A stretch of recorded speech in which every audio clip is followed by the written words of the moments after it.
भगवान अर्जुन को मुमुक्षु पुरुषों का उदाहरण क्यों देते हैं और क्या कहते हैं? भगवान कहते हैं कि पूर्व काल के मुमुक्षुओं ने भी इस प्रकार जानकर कर्म किए हैं और इसीलिए तू भी पूर्वजों के द्वारा सदा से किए जाने वाले कर्मों को ही उन्हीं की तरह कर। भगवान ने अपने कर्मों की दिव्यता का जो प्रसंग आरंभ किया था उसका यहां उपसंहार करते हैं। अर्जुन मुमुक्षु थे अर्थात अपना कल्याण चाहते थे, परंतु युद्ध रूप से प्राप्त अपने कर्तव्य कर्म को करने में उन्हें अपना कल्याण नहीं दिखता। हालांकि वो उसको घोर कर्म समझकर उसका त्याग करना चाहते हैं। इसलिए भगवान अर्जुन को पूर्व काल के मुमुक्षु पुरुषों का उदाहरण देते हैं कि उन्होंने भी अपने अपने कर्तव्य कर्मों का पालन करके कल्याण की प्राप्ति की है। इसलिए तुम्हें भी उनकी तरह अपने कर्तव्य का पालन करना चाहिए। और तीसरे अध्याय के 20वें श्लोक में जनकादि का उदाहरण देकर और इसी चौथे अध्याय के पहले दूसरे श्लोक में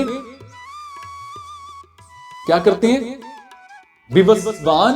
विवस्वान मन इच्छुवाक आदि का उदाहरण देकर भगवान ने जो बात कही थी वही बात इस श्लोक में भी कह रहे हैं।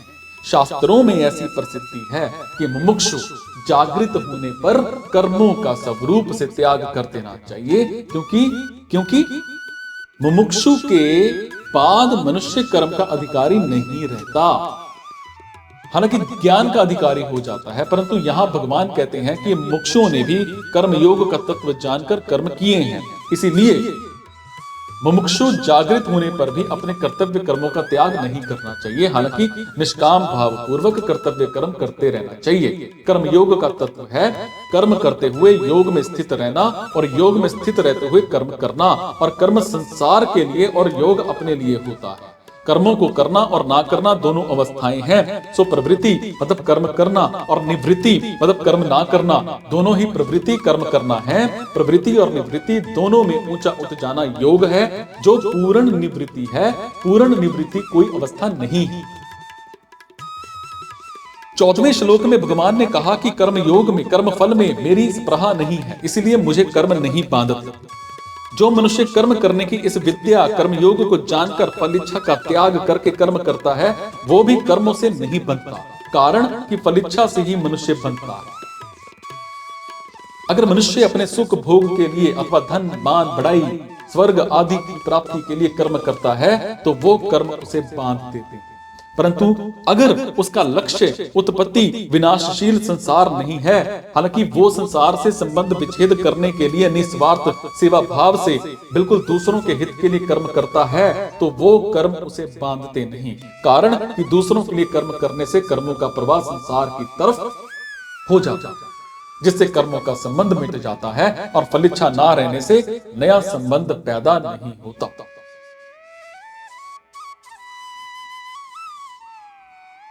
अर्जुन कहते हैं, अर्जुन आज्ञा दे रहे हैं कि तू मुमुक्षु है।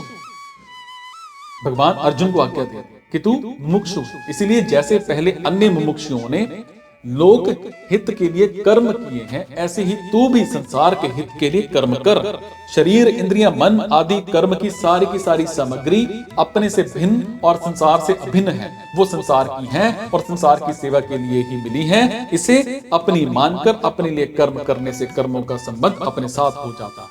जब संपूर्ण कर्म सिर्फ दूसरों के हित के लिए किए जाते हैं तब कर्मों का संबंध हमारे साथ नहीं रहता।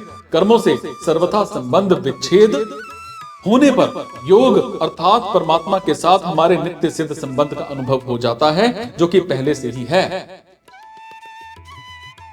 भगवान ने बताया कि कर्तव्याभिमान और फलिच्छा से रहित होकर सृष्टि रचना आदि कर्म करने के कारण वो कर्म मुझे नहीं बांधते। यहाँ भगवान कहते हैं कि मुमुक्षुओं ने भी इसी तरह से कर्तव्याभिमान और फलिच्छा का त्याग करके कर्म किए हैं, कारण कि कर्तव्याभिमान और फलिच्छा होने पर ही कर्म बंधन कारक होते हैं। इसलिए तू भी उसी प्रकार से कर्म कर। ज्ञान योग में पहले कर्तव्याभिमान का त्याग किया जाता है, फिर फलिच्छा का त्याग खुद होता है। और कर्म योग में पहले फलिच्छा का त्याग किया जाता है, फिर कर्तव्याभिमान का त्याग सूक्ष्मता से हो जाता है।